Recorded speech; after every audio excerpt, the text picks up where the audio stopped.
I'm going to make the pasta and meatballs. I'm using this pasta sheet. I am adding just only 2 cups. I just follow the instructions. I just need to boil 10 to 12 minutes and I'm adding salt. Pasta နဲ့အသားလုံးနဲ့လုပ်စားမှာပါ pasta က Italy အစားအစာတစ်မျိုးပါ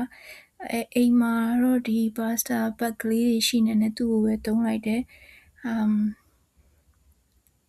10မိနစ်12မိနစ်လောက်ထည့်ပြုတ်ထားရုံပါပဲရေနွေးစူစူလေးတွေကိုစားလေးထည့်ပြီးတော့this is minced chicken and I'm adding ginger paste ချင်းကြိတ်ထားတာလေးထည့်နေတာပါပြီးတော့ this is garlic paste ကြက်သွန်ဖြူကြိတ်ထားတာလေးထည့်နေတာပါ and this is dried coriander နန္ဒံပင်အမှုန့်ကလေးပါ this is pepper ငရုတ်ကောင်းမှုန့်ကလေးပါ this is salt စားထည့်နေတာပါအသားလုံးလုံးမှာပါthis is corn flour ပြောင်းဖူးမှုန့်ကလေးထည့်နေတာပါပြီးတော့ကြက်ဥကလေးတစ်လုံးဖောက်ထည့်ပါတယ်ကြက်ဥဖောက်ထည့်ပြီးမှပမုံကြောက်ကလေးထည့်ဖို့မေ့သွားလို့ပမုံကြောက်ပြန်ထည့်နေတာပါဒီလိုမျိုးဒီမှာပမုံကြောက်ကလေးတွေ ready made လာတယ်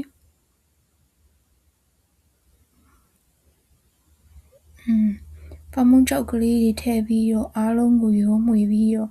ခဏလေးနှက်ထားပါတယ်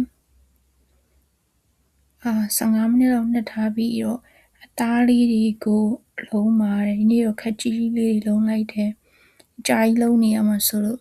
ပြီးတော့အချက်မဲ့အိုးတွေကိုစီနည်းနည်းထည့်ပါတယ်ထည့်ပြီးတော့အစောအသားလေးတွေကိုရင်ကြော်ပါတယ်အပေါ်ရန်ရေကြောလေးတင်းတင်းရင်ဖြစ်သွားအောင်မှာဒါတော့ဆိုရပါပြီတအားကြော်နေစရာမလိုပါဘူးပြန်ချက်မှာမို့လို့ပါပြီးတော့ချက်သွန်နီလေးတစ်လုံးကြိတ်ထားတာကိုထည့်ပါတယ်အစောအသားကြော်ထားတဲ့အိုးတွေကိုပဲထည့်လိုက်တာပါပြီးရင်ချက်သွန်ဖြူကလေးထည့်ပါတယ် This is garlic paste and this is pasta sauce ဒါ pasta sauce လေးပါ ready made ကလေးတွေလာတယ်ဒီတစ်စိတ်ကိုတော့ကျွန်တော်ကြိုက်တယ်ရောင်ကြီးကိုတော့မကြိုက်ဘူး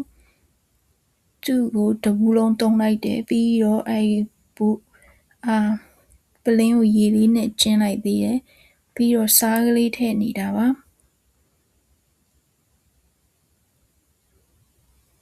နည်းနည်းပွက်လာပြီဆိုလို့ရှိရင်ချက်သားလုံးလေးတွေထည့်လိုက်ပါတယ်ချက်သားလေးတွေခဏတည်လိုက်လို့ရှိရင်သူကအကျက်မြန်ပါတယ်ဘာလို့လဲဆိုတော့အစောကလည်းကြော်ထားပြီးသားမဟုတ်လို့ပါချက်ပြီးဆိုလို့ရှိရင်နံမင်ကလေးထည့်ပါတယ်နံမင်ကထည့်စရာမလိုပါဘူးကျွန်တော်ကကြိုက်လို့ပါပြီးတော့အစောကပြုတ်ထားတဲ့ pasta ဘက်ကလေးထည့်ပြီးတော့ခဏလောက်ရောမှွေပါတယ်sauce များနေရလို့ထင်ရပေမဲ့မများပါဘူးခဏအရေးကလေးခန်းသွားအောင်ခဏလေးတည်ပြီးလို့ရှင်ရပါပြီချကန်နီးမှာ cheese လေးတွေထည့်ပါတယ်ကျွန်တော်သမီး mozzarella cheese ကိုကြိုက်တယ်သူအမြင်လေးတွေတန်းနေတာမို့လို့ဒီချိန်ဆိုမီးပိတ်ထားလိုက်ရပါပြီ cheese လေးထည့်ပြီးလို့ရှင်ရင်အပူတက်ကလေးနဲ့ခဏမှွေလိုက်ရင် cheese လေးတွေကသူ့ဟာသူရေပျော်သွားပါပြီ